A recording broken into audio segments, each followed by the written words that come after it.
بخاری شریف کی روایت ہے، بنی اسرائیل میں ایک اللہ کا عاشق تھا، اس نے دیکھا کہ پہاڑ کے اندر یعنی سمندر کے اندر ایک پہاڑی ہے اور اس کی چوٹی نکلی ہوئی ہے باہر۔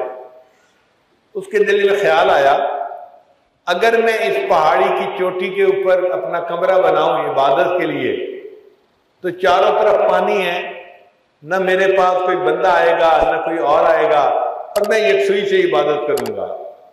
چنانچہ اس نے اس پہاڑی کی چوٹی پر کمرہ بنایا اور اس میں 400 سال اس نے اللہ کی عبادت کی۔ ہماری تو زندگی ابھی 60-65 ہے نا، اس نے 400 سال اس کمرے میں اللہ کی عبادت کی۔ پھر اس نے دعا مانگی، یا اللہ تو میرے اوپر رحم فرما اور مجھے سجدے میں موت عطا کرنا۔ تو بخاری شریف کی روایت ہے کہ اللہ نے دعا قبول کر لی اور اس عابد کو سجدے میں موت آئی۔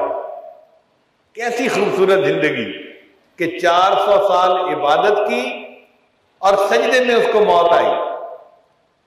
جب اس کی روح اللہ کے سامنے پیش ہوئی تو اللہ تعالیٰ نے فرشتوں کو فرمایا اس بندے کو میری رحمت سے جنت میں لے جاؤ۔ اس نے کہا رب بعملی، اللہ میرے عملوں کی وجہ سے۔ اللہ نے دوسری مرتبہ فرمایا میری رحمت سے اس کو جنت لے جاؤ۔ اس نے پھر کہا رب بعملی، اللہ میرے عملوں کی وجہ سے، میں نے 400 سال عبادت کی اور سجدے میں مجھے موت آئی، میرے عملوں کی وجہ سے جنت میں۔ اللہ نے فرمایا فرشتوں اس کی عبادت کا اور جو نعمتیں میں نے دی ہوئی ہیں ان کا ذرا آپس میں حساب کر لو۔ تو جب حساب کیا گیا تو 400 سال کی عبادت آنکھوں کی بینائی کا حق ادا نہ کر سکی۔ اللہ نے فرمایا میرے بندے تو نے تو آنکھوں کی بینائی کا حق ادا نہ کیا اور میں نے تجھے بہت نعمتوں سے نوازا تھا، لہذا لے جاؤ اس کو جہنم میں۔ اب جب جہنم جانے کا حکم ہوا تو وہ بندہ رونے لگا، اللہ اپنی رحمت سے جنت دے دیجئے۔ اللہ نے اس پر رحم فرمایا، فرشتوں کو کہا کہ ہاں اب اس کو بات سمجھ میں آئی، لے جاؤ میری رحمت سے اس کو جنت عطا کر دو۔